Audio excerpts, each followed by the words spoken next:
저희 교회는 수예배 때마다 사사기를 살펴보고자 하여 몇 주 전부터 사사기를 1장부터 강해 설교하고 있습니다. 오늘은 6번째 시간으로 사사기 2장 16절에서 23절까지의 말씀을 가지고 은혜를 나누고자 합니다. 말씀의 제목을 한번 따라해 보시죠. 여호와께서 사사를 세우시사. 시작. 여호와께서 사사를 세우시사입니다. 부제를 잡는다면 로고스 교회 쿰입니다. 로고스 쿰. 이것이 원어의 어떤 뜻인지 이따가 말씀을 드릴게요. 미리 말씀드리면 이것은 일어서라, 세우라 란 뜻입니다. 신약시대 때 죽은 소녀에게 달리다 쿰 하셨더니 그 어린 소녀가 일어났던 것처럼 쿰은 일어나라, 일어서라 란 뜻입니다. 오늘 유석영 쿰, 오정임 쿰, 또 누구누구 쿰 이렇게 하나님이 선언하셔서 일으켜 세우시는 축복이 있기를 바랍니다.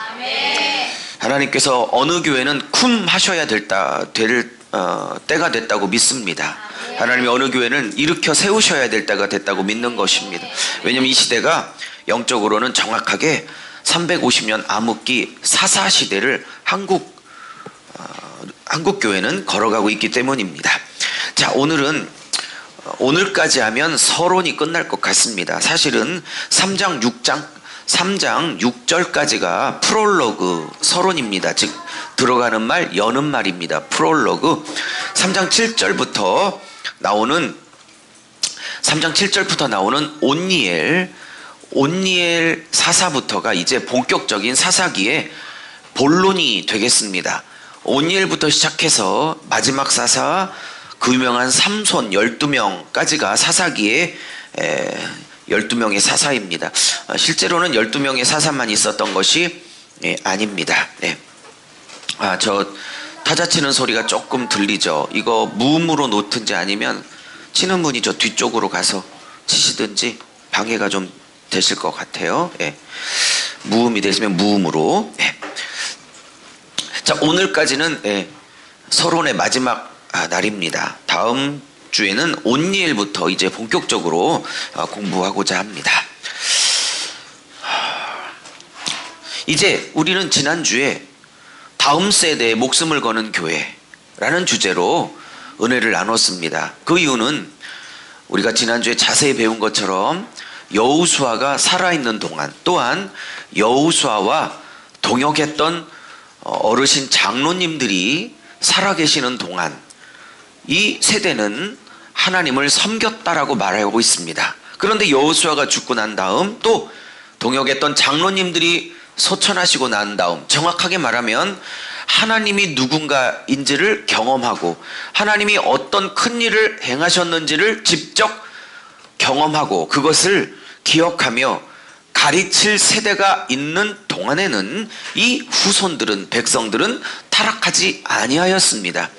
그들이 소천하고 난 다음에 그들은 이제 전적인 타락의 길을 걸어가게 됩니다. 오늘 16절부터 23절에 읽었던 것처럼 이런 식으로 아주 어마어마한 타락의 길을 걸어가게 되지요. 지난주의 핵심은 그것입니다. 다음 세대 사역에 실패하면 우리는 다른 세대가 일어나는 것을 볼 수밖에 없다고 말씀을 드렸습니다. 하나님은 다음 세대의 사역을 해야 다른 세대가 일어나는 것을, 아픔을 겪지 않을 것이라고 말씀하셨습니다. 다음 세대 사역을 하지 않으면 반드시 우리와는 전혀 다른 종족에서 왔나 싶을 정도로 내 자식, 내 배 앞 키운 자식, 또 우리 교회에서 어렸을 때부터 함께 봤던 그 아이들이 정말 다음 세대가 아니라 다른 세대구나라고 후회하고 가슴을 칠 일이 있게 될 것을 말하고 있습니다. 그러므로 다음 세대를 만나고 싶지 않으면 반드시 다음 세대에 목숨을 걸어야 합니다. 제가 몇 년 동안 사실 간간히 그런 얘기를 했어요. 주일학교에 헌신할 교사들을 찾습니다. 중고등부에 헌신할 교사들을 찾습니다. 들큰도 안 하더군요. 왜요? 다음 세대 사역을 하지 않으면 다른 세대를 내가 만나게 된다는 것에 대한 개념이 없기 때문입니다. 그러므로 이 청년 또 우리 집사님들에게 간곡하게 부탁합니다. 주일학교 교사로, 학생부 교사로 헌신해 주십시오. 다음 세대를 키우지 않는 교회는 앞으로 희망이 없습니다. 며칠 전에 유튜브를 보니까 어떤 목사님이 미국에서 잘 계시는데 갑자기 너 미국 생활 청산하고 내가 너에게 보내는 미전도 종족으로 가라 그러시더래요. 여러분, 미전도 종족은 뭡니까? 선교학자들이 temporary windows라고 그래가지고 위도 10도, 경도 위도, 경도 10도 이렇게 그 창에 보면 정확하게 아프리카, 동남아시아에 힌두권, 이슬람권, 이렇게 불교권, 예수 안 믿는 사람들이 딱 모여있는 위도, 경도 창이 temporary window입니다. 이 temporary 10, 40 이 위도, 경도의 창에 딱 넣으면 그 미전도 종족이 딱 들어가서 선교학자들 용어로 temporary window입니다. 그게. 거기로 가라고 하시는 줄 알았대요. 그래서 어디입니까? 동남아시아입니까? 아프리카입니까? 하나님이 열심히 하나님께 기도를 하고 있는데 갑자기 하나님께서 한국으로 가라고 그러더래요. 그래서 하나님, 미전도 종족 가라고 얼마 전에 응답하셨는데 갑자기 한국은 왜 갑니까? 한국이 전 세계 선교 파송국가 지금 랭킹 2위인데 미국이 3만 명이 넘고 3만 5천, 한국이 한 2만 7천. 인구수는, 선교사 인구수는 좀 작지만 인구 대비로 하면 전 세계 최고의 선교사를 파송하는 기독교 대국에 왜 미전도 종족을 가라 하십니까? 하나님, 왜 한국이 미전도 종족이라 하십니까? 그랬더니 하나님께서 뭐라고 하시냐면, 제 얘기가 아니라 그분이 그렇게 들었대요. 제가 어제 들었던 유튜브인데 그 얘기를 오늘 본문과 관계되어져 갑자기 생각이 난 거예요. 그래서 한국으로 가라! 그랬더니 하나님이 한국의 중고등학교가 미전도 종족이다. 한국의 대학교 애들이 미전도 종족이다. 그래서 선교 전문가들에게 뭘 보고 미전도 종족이라고 했더니 예수 믿는 인구가 3% 밑으로 떨어지면 미전도 종족이라고 한답니다. 여러분, 지금 한국 대학교가 복음화율이 한 학교당 1%가 안 넘어가는 거 아시죠? 대학교의 복음화율이 우리 7, 80년대 한참 CCC든지 그런 선교단체가 막 강성하게 일어갈 때 15%까지 육박했던 대학교 복음화율이 지금 3%가 안 됩니다. 선교학적으로 말하면 정확하게 지금 대학교가 또 중고등학교가 미전도 종족이 되었습니다. 하나님께 그 음성을 듣고 그분은 이제 특별히 이제 중고등학교 사역을 하러 귀국을 했노라는 간증을 제가 어제 유튜브에 들었습니다. 듣고 보니 한국도 이제 중고등학교가 미전도 종족이 되었습니다. 다음 세대 사역을 하려면 우리 지난주에 깊이 나눴던 것처럼 반드시 내 가정 안에서 다른 세대가 일어나는 걸 보게 될 것입니다. 다음 세대 사역을 우리 교회가 안 하면 우리 교회 안에서도 우리 아들딸들이 다음 세대가 아니라 다른 세대처럼 느껴지는 일들을 경험하게 될 것입니다. 그러니 교회 재정이 남아서도 아니고 넉넉해서도 아니고 있는 재정 안에서 귀한 분들을 모셔서 이렇게 다음 세대 사역을 하고자 여러 사역자들을 요즘 청빙하며 모시고 있는 이유도 그런 거예요. 다음 세대를 살려야겠다는 간절한 하나님의 마음이 느껴졌기 때문입니다. 자, 이제 오늘의 말씀을 좀 더 나누도록 하겠습니다. 오늘도 한 4-5가지 나누려고 하는데 이제 온니엘을 하나님이 첫 번째 사사를 등장시키기 전에 온니엘이라는 사사를 등장시킬 수밖에 없는 영적 상태, 영적 배경에 관해서 오늘 세팅을 짜고 있는 겁니다. 이렇기 때문에 하나님이 심판할 수밖에 없었고 이렇기 때문에 이방 민족을 들어 이 백성을 다스리게 할 수밖에 없었고 또 부르짖으면 하나님이 사사를 세워 구원하실 수밖에 없었다라는 이 사사들에 대한 등장 배경을 말하는 부분이 오늘 본문입니다. 자, 오늘 첫 번째로는 나눠드렸던 프린트처럼 사사기에 나오는 오중 구조의 7번의 사이클을 좀 잠깐 나누도록 하겠습니다. 여러분, 사사기에는 12명의 사사를 세우는데 그 12명의 사사를 세우게 되는 배경이 있고 그 사사를 부르는 과정이 있고 그 사사가 이방 민족을 물리치는 과정이 있고 그 사사가 이방 민족을 물리치면 그 땅에 샬롬이 일시적으로 임하는 과정이 있고 그 샬롬 안에 또다시 타락하여 하나님의 진노를 사 또다시 하나님이 이방 민족이라는 몽둥이를 들어 이 백성을 압제하는 수십 년의 기간들이 반복됩니다. 이것이 오중 구조입니다. 그러면 제가 써드린 대로 첫 번째 이 사이클의 첫 번째 부분은 뭐냐면 타락입니다. 이스라엘 백성이 이제 여호수아가 죽고 이제 지도자가 없기 시작하자 영적으로 육적으로 성적으로 경제적으로 다 타락하기 시작합니다. 굵게 먼저 말씀을 드리면 첫 번째, 그들은 이제 우상숭배로 인하여 타락합니다. 두 번째, 이렇게 타락하면 하나님께서 돌아오라고 요청해도 듣지 않습니다. 그래서 하나님께서 미디안이든지 블레셋이든지 암몬이든지 모압 족속이든지 주변에 여러 이방 민족들을 통하여 이 민족, 이스라엘 민족을 침략하게 허락을 하십니다. 그리고 그들이 들어와서 이 이스라엘 민족을 아주 쑥대밭을 만들어 놓습니다. 그리고 짧게는 7년, 길게는 40년까지 압제를 당하게 합니다. 짧게 7년은 기드온 사사 때 미디안이 7년을 이 백성을 유린을 했고요. 40년 동안 압제하고 있었던 시대는 바로 마지막 사사 삼손 때입니다. 어쨌든 7년에서 40년 동안 이렇게 긴 기간을 압제를 받게 되면 그들이 세 번째 살려달라고 부르짖게 됩니다. 그것이 세 번째 과정입니다. 하나님이 이 부르짖음, 내약하라고 하는데 이따 다시 설명하겠지만 이 부르짖음을 듣고 하나님께서 한 사사를 일으킵니다. 그렇게 일으켰던 사사들이 총 12명이나 되는 것입니다. 이 사사들은 전국의 사사가 아니고 지역별 사사입니다.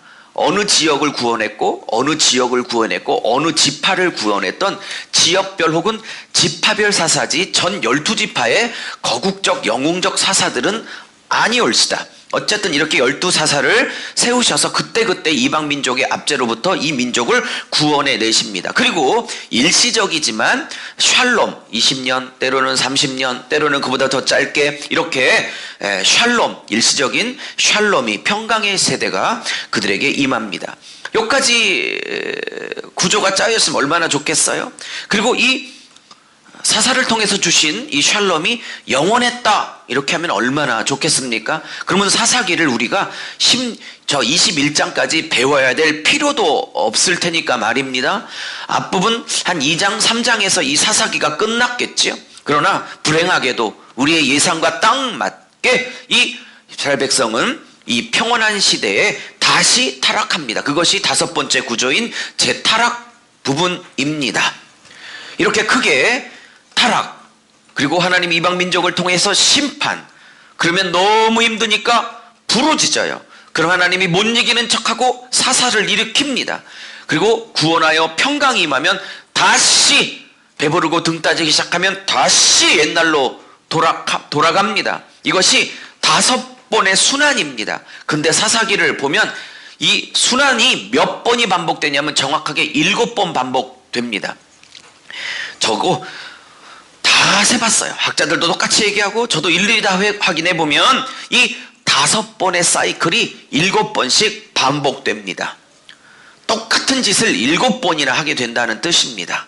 그러면 그때그때마다 하나님이 용서하시고 기회를 주시고 또 그때그때마다 타락을 한다는 뜻입니다. 이 오중 구조가 7번 반복되는데 학자들은 이것을 하향식 나선형 구조라 이렇게 설명합니다. 무슨 얘기냐면 이게 절 보세요. 반복되는데 이 반복이 영적으로 상승하고 거룩하게 좋은 뜻으로 발전하는 게 아니라 이 상승이 계속 밑으로 떨어지는 하향식, 그러니까 타락의 강도가 더 강렬해지는 하향식 나선형 구조를 갖고 있습니다. 사실은 12명의 사사질 중에 가장 구조적으로 중심에 서 있는 사사는 기드온입니다. 300명의 용사와 함께 횃불로, 그죠? 네, 미디안을 물리쳤던 기드온과 300용사. 여기가 12명의 사사의 딱 기준입니다. 이 기드온을 중심으로 그 앞에 배치됐던 사사들은 그나마 좀 괜찮은 사사들이고요. 기드온을 중심으로 나오는 저 뒤쪽에 삼성까지, 물론 중간에 깡패 조폭 출신 입다까지 포함하여 기드온 뒤쪽으로 나온 사사들은 엉망진창입니다.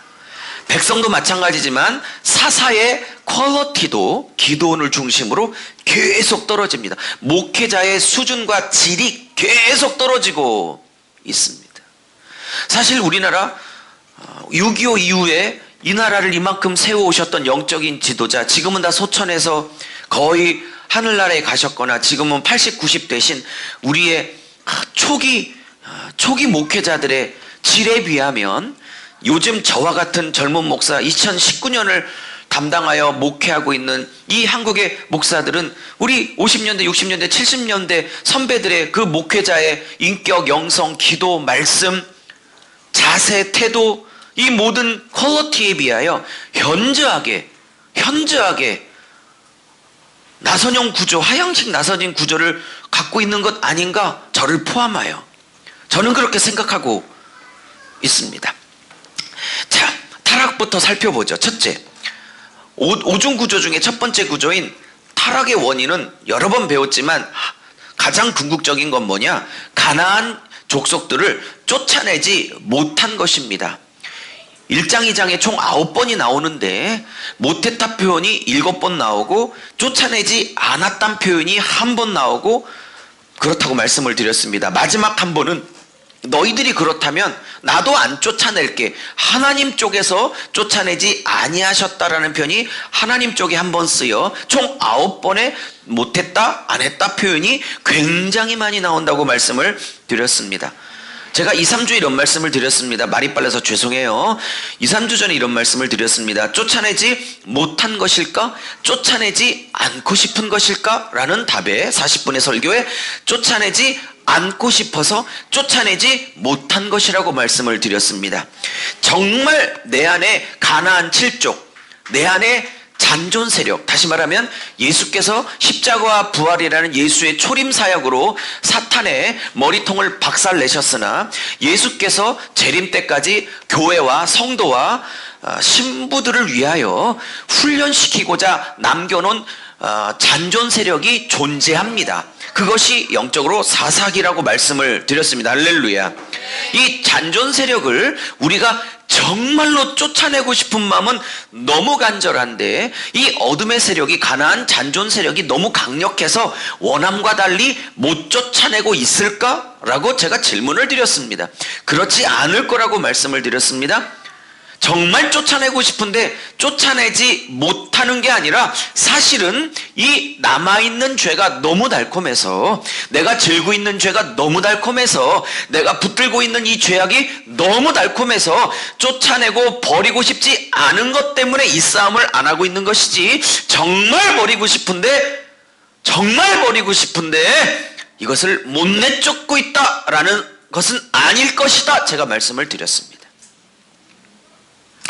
묻습니다. 정말 쫓아내고 싶은 것인지, 쫓아내고 싶지 않은 것이 있는 것인지. 제가 이 사사기 백성들이 왜 이 가나안 7족을 쫓아내지 않고 혹은 못한 것인지에 대한 이유를 자세히 설명했습니다. 그건 두 가지라고 말씀을 드렸습니다. 그것은 경제적인 이유와 군사적 이유입니다. 첫 번째 경제적 이유는 이 가나안 잔존 세력들에게 농사 기술을, 농사 짓는 법을 꼭 배워야만 했습니다.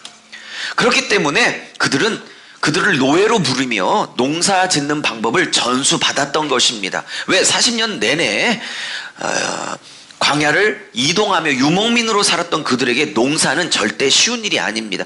도시에만 자랐던 담임 목사가 갑자기 귀향을 해서 농사를 짓는다니요, 있을 수 없는 거죠. 슈퍼에서 배추김치 사다 먹진 않은, 그렇게 하지 못합니다. 워낙 모르니까요. 두 번째 군사적인 이유는 철병거의 그 욕심 때문에 그렇습니다. 철병거를 만드는 기술이 이 가나안 7족에게 있었기 때문에 그들을 다 죽일 수 없었습니다. 그러므로 그들을 몰아내기보다는 그들을 노예로 부리며 얻게 될 군사적 이득 혹은 경제적 이득, 즉 현실적인 유익이 있기 때문에 이 죄를 끊어내지 않고 있는 것입니다. 이 죄를 끊어내기보다 이 죄와 타협하여 적당히 살면 내가 얻을 현실의 유익이 있기 때문에 절대로 쫓아내지 않고 싶었던 거지, 쫓아내지 못한 게 절대로 아닙니다. 그래서 제가 초기 때 이런 말씀을 드렸지만, 하나님이 가나안 백성을 이스라엘 백성을 가나안 땅에 들어갈 때는 이러한 사명 때문에 보내신 거예요. 첫째 뭐냐면 이 가나안 땅을 여호와화하게 만들라라는 겁니다. 근데 오히려 여호와화해야 될 이 땅에 오히려 이들이 가나안 문화와 가나안 가치의 매력을 느껴서, 그죠?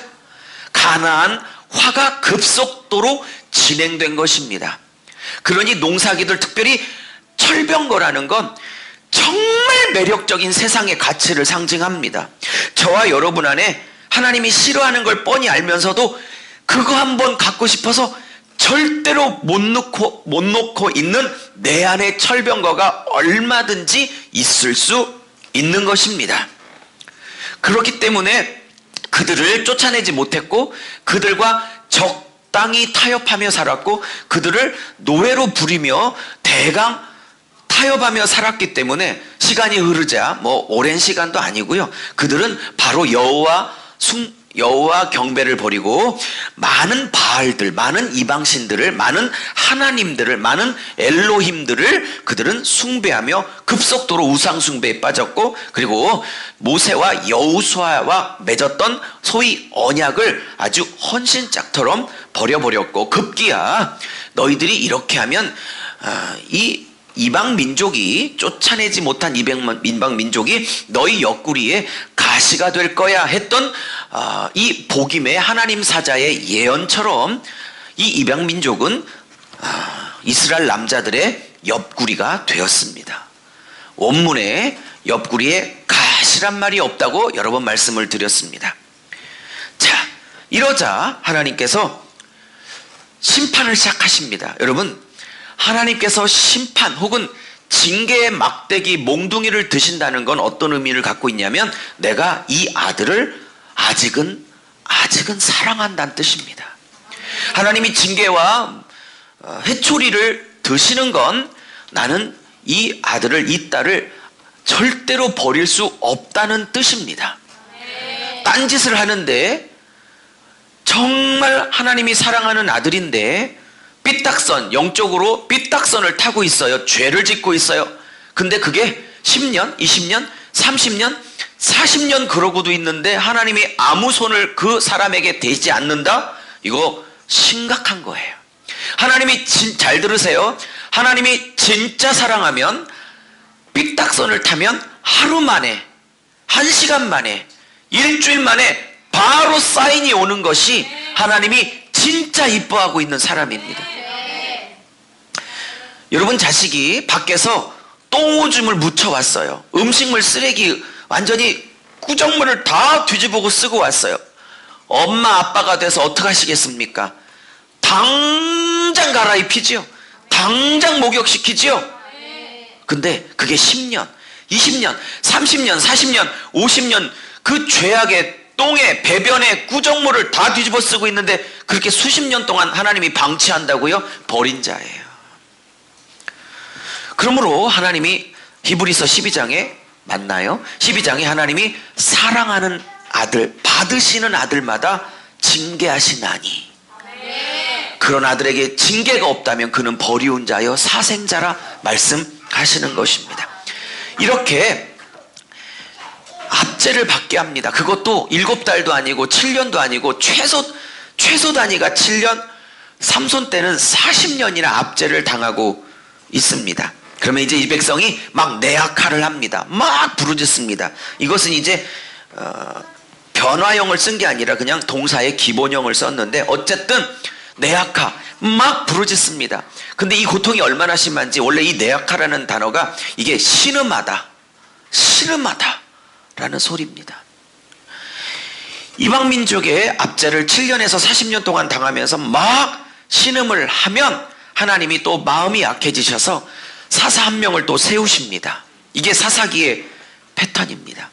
여러분, 부르짖었다고 이 이스라엘 민족이 정신 차렸다고 생각하면 오산입니다. 히브리 단어 중에 회개했다, 정신을 차렸다, 마음으로 정말 찍고 반성을 했다 라는 단어는 네아카라는 단어를 쓴 게 아니라 몇 번 말씀드렸지만 슈브라는 단어를 씁니다. 가던 길을 되돌이다, 가던 길을 되돌이키다, 돌이키다라는 슈브를 단어를 씁니다. 근데 이 부르짖었다는 단어가 앞으로 굉장히 많이 나오는데 그들이 슈브했다는 표현이 없습니다. 있긴 한 번 있습니다. 오늘 본문에서도 나오는데 어떤 표현이 나오면 그들이 돌이켰다는 표현을 딱 한 번 언제 쓰냐면 그들이 여호와께서로부터 돌이켜 라고 쓸 때 한 번을 쓰게 됩니다. 우상으로부터 돌이켜야 된다는 그 단어 슈브를 하나님으로부터 돌이켜 우상의 얼굴을 향했다 쓸 때 한 번 쓰고 있다고요. 심각한 거죠. 그러므로 신음하고 울부짖는 것 갖고 성경이 회개라고 보지 않습니다. 제가 늘 말씀드리지요. 우는 거 안 믿는다고 전. 절대. 근데 남자들 눈물은 내가 좀 믿어. 웬만하면 남자들이 얼마나 강팍한지 우리 남자들 빼놓고요. 우리 교회 웬만하면 잘 안 울어. 진짜 안 우는 게 남자거든요. 여러분 남편들 최근에 우리 남편 우는 거 봤다 손 들어 보세요. 언제 울었어요 남편이? 감성적이시네. 새별 집사님 난군 말고 대부분 남편들은 잘 안 웁니다. 저야 나가수 보면서 불후의 명곡 보면서도 우는 거니까 저 빼고. 어쨌든 박효신의 야생화 보면서 얼마나 울었는지. 박효신의 야생화 꼭 들어보세요. 깊은 은혜가 있어. 야생화. 제가 보컬학원 몇 개월 다니려고 하는데 제 마지막 목표는 박효신의 야생화를 부르는 게 보컬학원 다니려고 하는 목표입니다. 아멘 할 것까지는 없어. 전사님 이거 올릴 때 이거는 좀 편집해서 올려주세요. 죄송해요. 남편이 우는 건 제가 믿어요. 왜? 남자들은 여간해서 안 울어. 그래서 남자들의 눈물은 어느 정도 90% 진심이 섞여 있어. 그러나 우리 여자들의 눈물은 단 1%도 진실이 없기에 안 믿어. 절대 안 믿어. 나를. 울었으면 행동으로 증명하세요. 내가 청년 사역을 20년째 하는데 우는 자매들 내가 수천 명을 봤을 거 아니야? 절대 안 믿어. 행동으로 증명하세요. 자, 이러면 하나님이 구원하십니다. 하나님이 오늘 18절에 내가 18절에 사사를 세웠다 말씀하세요. 여호와께서 그들을 위하여 사사들을 세우실 때 이 세우신다는 표현이 쿰입니다. 쿰. 제가 오늘 로고스 쿰 그랬죠. 하나님이 영적 사사 시대와 같은 2019년 이 한국을 위해서 하나님이 로고스 교회를 쿰 하실 줄로 믿습니다. 여러분 자신을 하나님이 쿰 하실 줄로 믿습니다. 기도의 사역자든 말씀의 사역자든 섬김의 사역자든 예배의 사역자든 어떤 사역자든 아이 부서든 청소년 부서든 청년 부서든 장년 부서든 전도하는 일이든 교회를 청소하는 일이든 음식을 만드는 일이든 모든 사역의 차이 역할의 차이에 불과한 거지 저는 상급이 똑같을 거라고 저는 생각합니다. 영적 밥을 만드는 저나 육적 밥을 만드는 우리 안 집사님이나 저는 상급은 똑같을 거라고 생각합니다. 사실 하나님께서 사사를 세워주셨듯 우리 교회를 쿰할 수 있기를 바랍니다. 그리고 이 세우신 사사에 함께 하셨다고 합니다. 왜요? 이방 민족으로부터 이 민족을 이 다음 세대를 다른 세대가 되어가고 있는 이 세대를 돌이키기 위해서 하나님이 사사와 같은 교회를 이 시대에도 반드시 세우셔야 될 때가 됐다고 믿습니다. 그래서 16절에 보면 노략질하는 자들의 손에서 하나님이 건져내셨다고 합니다. 이 시대에 청소년들을 노략질하고 유튜브로, 인터넷으로, 음란 동영상으로, 마약으로, 중독으로, 동성애 가치로, 세상 가치로 영혼들을, 청년들을, 청소년들을, 아이들을 노략질하는, 여러분 OECD 20개 가입 국가 중에 자살률 1위가 한국이에요. 아시지요? 자살로 끌고 가는 이 세력들로부터, 영혼을 노략질하는 세력들로부터 하나님께서 이 영혼들을 건지시려고 사사들을 12명이나 세웠던 겁니다. 할렐루야. 사사기로만 말하면 12명째가 삼손입니다. 그리고 그 다음 연결고리인 사무엘을 사사로 보면 그가 13번째입니다. 만약에 사사기까지만 딱 잘라서 본다면 우리 교회가 13번째 사사로 하나님 앞에 쿰 되어졌으면 좋겠습니다. 그리고 그들은 재타락을 합니다. 17절에 보니까 다시 타락할 때는 이제 사사의 말도 듣지 않았대요. 17절에 보니까 다른 신들을 음란하듯 쫓았대요. 이때 재밌는 건 다른 신들 할 때 이 신들이란 단어가 엘로힘을 써요. 그러면 여러분 엘로힘은 언제 쓴다냐면 창세기 1장 1절에 태초에 하나님이 천지를 창조하시다 할 때 썼던 그 하나님이 엘로힘이에요. 근데 다른 엘로힘을 찾고 있다는 뜻이야. 다른 하나님을 찾고 있다는 뜻이야. 그러면서 그들이 음란하듯 이 바알과 아세라는 다른 하나님을 쫓았는데 그냥 쫓는 게 아니라 어떻게 쫓냐면 음란하듯 쫓았대요. 이게 히브리어로 자나라는 히브리어인데 음란하다가 간음하다가 자나야. 너 바알하고 자나? 죄송해요. 괜히 했어요. 이 자나가 음란하다, 간음하다 이런 뜻인데 히브리어로 에웃이라고 그냥 조크를 한번 썼어요. 자, 이 자나인데요. 이 자나는 우상에게 지금 이렇게 하고 있다는 뜻인데 원래는 일상에서 언제 쓰는 단어냐면 특별히 신명기나 레위기 쪽에서 언제 다 쓰는 단어냐면 이게 창녀라고 창녀와 몸으로 음행하지 말라고 할 때 창녀랑 몸 섞을 때 쓰는 단어예요. 이 단어가 원래는.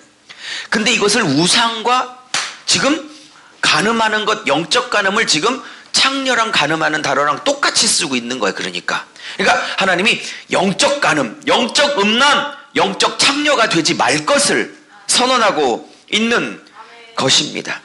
근데 창녀 쫓아가듯, 그죠? 그렇게 쫓아다녔다는 거예요. 그리고 조상의 길을 속히 떠나 치우쳤고요. 사사들이 죽은 후에 그들이 돌이켜 할 때 여기가 슈브가 쓰였던 거예요. 하나님께 돌이켜 할 때 쓰는 전문 회계 용어인 슈브라는 단어가 하나님을 등지고 돌이켜 바알의 얼굴을 향할 때 쓰고 있다는 사실이 충격인 거죠. 조상보다 더 타락했습니다. 더 패역한 길을 걷기를 그치지 않았습니다. 그러자 여호와께서 진노를 발하셨어요. 이때 진노라는 단어가 무슨 단어냐면 아프라는 단어입니다. 아프. 이 아프라는 단어는 언제 쓰이는 단어냐면 주로 구약 전통에 하나님의 진노인데요. 이것은 하나님의 코에서 콧김이 슉슉 나와갖고, 왜 애들 애니메이션 영화 보면 과장되게, 원래 영화 애니메이션이 좀 과장되게 표현하는 거잖아요. 아이들을 위해서. 거기 막 화날 때 막 귀에서 막 김 나가고 눈에서 김 나가고 코에서 막 김 나가고 막 그러잖아요. 우리 은혁이 보면 가끔 그런 만화 있더라고요. 이 아프가 정확하게 코에서 김이 막 솟구쳐 나가는 것을 표현할 때 쓰는 단어가 아프예요. 얼마나 하나님이 화가 나셨는지 막 코에서 눈에서 귀에서 막 하나님의 열기가 막 쏟아져 나올 만큼 하나님이 화가 나신 상태를 표현하는 단어가 아프입니다. 여러분, 근데 재밌는 건 나중에 삼손 때 얘기하겠지만 재밌는 건 그래도 11번째 사사 때까지는요, 이방민족이 자기들을 쳐들어와서 몇십 년 이렇게 압제를 하면 너무 견디기 어려우면 부르짖었어요. 근데 마지막 사사 삼손 시대가 딱 오면 그게 40년째 압제를 받고 있는데도 삼손 기사가 시작되는 그 장부터 끝장까지 단 한 번도 그 전까지 있었던 살려달라고 부르짖어라는 표현이 단 한 번도 동사가 등장하지 않아요. 그래서 많은 학자들이 저처럼 똑같이 생각하는데 얼마나 하나님께 관심이 없는지 하나님께 살려달라고 부르짖지도 않는 세대까지 타락하기 시작합니다. 그러므로 삼손은 예수 그리스도를 예표하기 딱 좋은 사람인 게 뭐냐? 사람이 부르짖어 사사를 세워달라고 먼저 요청하지도 않았는데, 달라고도 안 했는데 하나님이 먼저 보내주신 예수 그리스도를 상징하기에 딱 좋은 사람입니다. 자, 두 번째입니다. 말씀을 마무리할게요. 빨리 마무리할게요. 두 번째, 다음 주부터 옴니엘 재밌는 게 시작되니까 오늘까지만 좀 서론을 들어주십시오. 두 번째입니다. 신앙생활은, 한번 같이 읽어볼까요? 시작. 신앙생활은 우리 안에 추악함과 무력함이 폭로당하는 과정이다. 여러분 저를 보십시오. 신앙생활 계속 해가면서 나 점점 괜찮은 사람이 되는 것 같아요. 점점 내 안에 쓰레기밖에 없구나를 깨닫는 과정 같아요. 몇 번 같아요? 1번 손 들어보세요.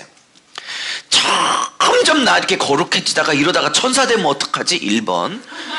2번, 하면 할수록 더 죄를 지어서가 아니라 신앙생활을 1년, 2년 이렇게 하면 할수록 왜 그렇게 내 안에 쓰레기밖에 없지를 절실하게 느낀다. 2번. 자, 둘 중에 하나. 네. 신화영 집사님은 아직 질문이 안 끝났는데 2번을 아예 들고 계십니다. 저 안에서. 자, 저도 2번. 전도사 때보다 목사 때 훨씬 쓰레기가 많다는 걸 절실하게 느껴져요. 우리 후배님들 몇 년 후에 이제 목사 안수 제 손으로 이제 안수위원 중에 내가 안수를 할 거 아니에요. 여러분 담임 목사니까 이제 목사 돼봐봐.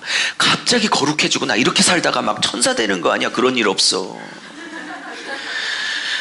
그러니까 전도사 때 모르는 죄가 더 깨달아지고 더 깨달아서 전도사로 그냥 백투더 전도사 하고 싶은 마음이 목사인 거거든요. 지금이라도 이거 내려놓고 싶은 사람이에요. 제가 느끼는 신앙생활은 점점 착해지고 거룩해져서 나 이러다가 천사 되는 거 아니야? 라고 착각하는 게 아니라 신앙생활은 이런 쓰레기가 있어서 아멘 할 때까지 할 거거든. 내가 이렇게 교만했었어? 내가 이렇게 그놈의 섭섭마귀 좀 그만 따라해. 섭섭마귀야. 내 안에서 떠나갈지어다. 그 성경에 한 번도 안 오는 섭섭마귀는 왜 그렇게 들어오는지 성경에 섭섭마귀라고 없어. 제발 섭섭마귀한테 당하지 좀 마요.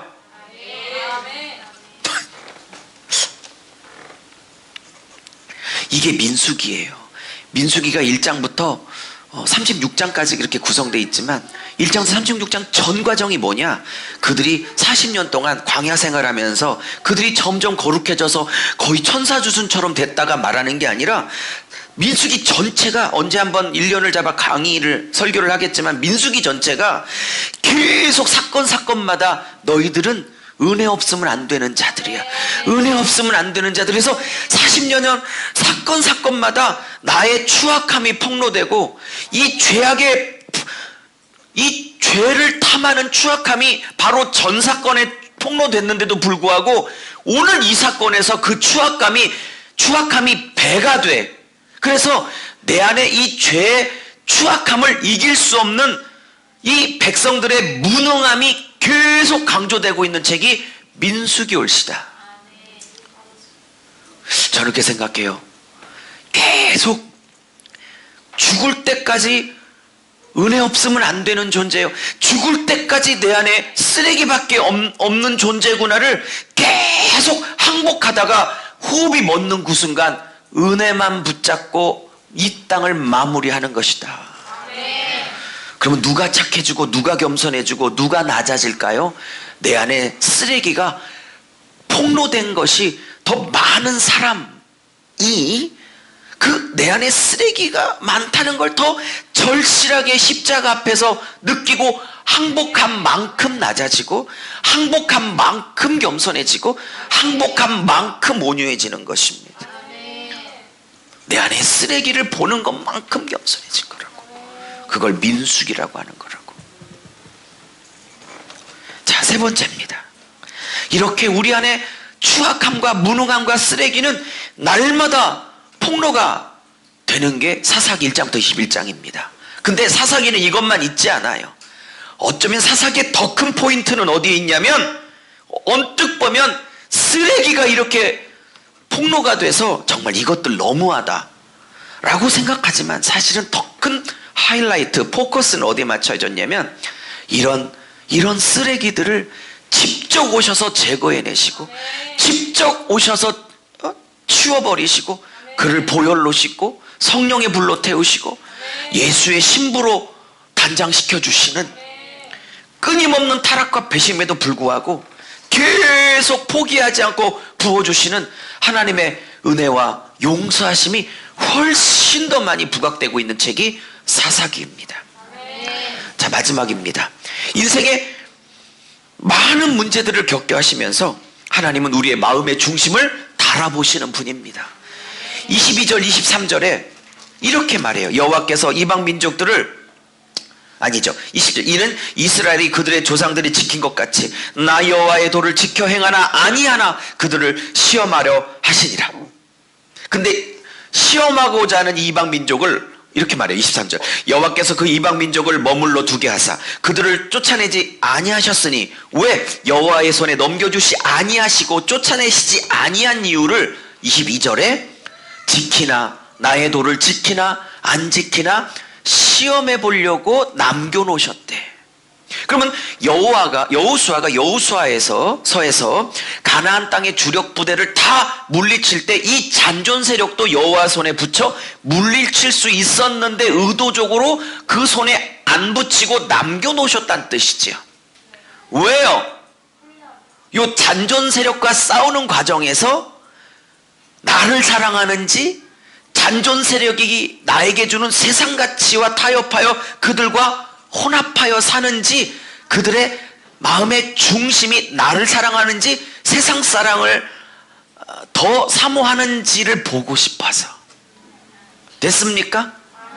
저는 2000년 전에 예수 그리스도께서 십자가와 부활로 사탄의 머리통을 박살날 때 그 손발 다 잘라놓으시고 완전히 그때 다 끝나서, 그때 영원한 새 땅으로, 새하늘 새 땅으로, 그럼 우리가 안 태어났겠구나. 그렇죠? 그때 다 종결됐으면. 근데 잔존 세력을 남겨놓으신 이유가 뭘까? 바로 이거예요. 예수님 재림 때까지 우리 안에 잔존 세력을 남겨놓는 건 잔존 세력과 탐하여 세상을 즐길 것인지 나를 사랑할 것인지를 하나님이 시험하려고. 근데 재밌는 건 여기서 시험하다라는 단어가 어떤 단어냐면, 따라하세요. 나사. 이 나사라는 단어가 창세기 22장에 쓰였는데, 아브라함이 하나님을 더 사랑하는지 자기 자식 이삭을 더 사랑하는지 아브라함을 시험하시려고 할 때 썼던 똑같은 단어야. 이 단어가, 하나님, 사랑하는 여러분, 하나님이 어느 정도 그 사람의 신앙이 좀 자랐다 싶으면 달아보시는다는 거 아십니까? 시험해 보시는 거 아십니까? 나사하시는 분이란 걸 아십니까? 여기 합격해야 돼요. 구원은 상관없어. 이거 해야 구원을 받는다는 거 아니라 이미 하나님 자녀인데 그 다음에 준비된 복을 주시기 위해서 그 다음 거를 주고 맡겨도 될 사람인지를, 그런 그릇으로 준비됐는지를 하나님이 주기 전에 먼저 나사하신다니까요. 여기에 통과를 해야 한다고. 말로만 하면 하지 말고 진짜 통과해야 된다. 말씀을 마무리합니다. 5번째, 저는 교회는 이런 곳이라고 생각해요. 교회는, 따라해보세요. 죄와 싸우는 것을 가르치는 곳이다. 시작. 요즘 이런 교회론을 하면 절대 부응하지 않죠. 여러분, 복음은 이런 것이라고 많이들 얘기하더라고요. 요즘 복음이 그렇더라고요. 복음은 가난하지만 다 부자 만들어준다. 복음은 세상이 못 고치는 질병도 다 고쳐준다. 복음은 안 되던 사업도 다 되게 한다. 복음은 9등급전 아이를 1등급으로 만들어내는 힘이 있다. 요즘 전하고 있는 복음이 한국뿐만 아니라 특별히 미국의 사람들이 좋아하는 대중복음이 바로 이런 겁니다. 이런 측면이 없다라는 게 아닙니다. 그러나 복음이 주는 많은 결과와 열매와 유익 중에 한 부분에 불과한 거죠. 또 이것이 해당되는 사람이 있고 이거를 허락하지 않은 사람도 있을 수 있어요. 근데 이 지금 제가 짧게 유치하게 예화 들었던 이 문구들을 마치 복음의 이름으로 다 누려야 한다고 가리키는 거짓 복음을 싸워야 하는 것입니다. 저는 교회가 복음이 가난한 자를 부자 만들어주는 것이 복음도 교회도 아니고 모든 병을 다 고쳐줄 수 있다고 말하는 게 복음도 교회도 아니라고 생각하고, 저는 복음과 교회는 죄를 싸우게 만드는 것이 제대로 된 교회고 제대로 된 복음이라고 생각합니다. 읽고 마치겠습니다. 여러분, 죄와 싸우도록 촉구하는 교회가 좋은 교회입니다. 죄 다시 말하면 사사기 용어로 말하면 죄, 즉 내 안에 있는 가나안의 잔존 세력과 싸우지 않으면 이 가나안 잔존 세력이 결국 나를 정복하게 되고 나는 그 잔존 세력의 종이 되게 됩니다. 사사기는 네 안에 있는 잔존 세력과 피 터지게 싸울 것을 요구하는 책입니다. 그러면 저도 사사기 저자의 의도에 충실하여 이 사사기를 몇 달 풀 때에 죄와 싸우도록 제 자신도 여러분도 촉구하게 되겠지요. 어떻게 이 사사기를 가지고 부자 되는 법으로 가리킬 방법은 없는 것입니다. 죄와 싸움을 가르치지 않는 교회가 현대교회입니다. 그러므로 오늘날은 정확하게 한국이나 전 세계 기독교는 어쩌면 영적 사사기에 진입한 지 오래되었습니다. 오늘 말씀의 제목이 로고스 쿰입니다. 사사들을 세우셨다. 로고스 교회를 하나님이 쿰 일으키셔서 세우셔서 마지막 말씀처럼 죄와 사단이 벌벌 떠는 교회로, 영적 권세가 있는 교회로, 기도의 권세가 있는 교회로, 말씀의 권세가 있는 교회로, 복음의 권세가 있는 교회로, 거룩의 권세가 있는 교회로, 무엇보다도 가장 큰 권세인 사랑의 권세가 있는 교회로 세워 남들이 못 물리쳐서 타협하고 있는 가나안 잔존 세력을 우리 교회만큼은 물리치고 싸우고 내몰아 노략자들 손에 잡혀있는 이 청소년들을, 청년들을, 이 아이들을, 이 장년들을 노력자의 손에서부터 건져내는 교회가 될 수 있기를, 오늘 제가 잡은 로고스 쿰이라는 이 제목이 담임 목사의 제목이 아니라 로고스여 일어나라, 로고스여 일어나라 하실 하나님의 음성으로 들을 수 있기를 주의 이름으로 축복합니다. 우리 그런 교회가 될 수 있도록 주여 한번 부르짖고 통성으로 기도하고 마칠게요. 우리 주여 한번 기도합니다.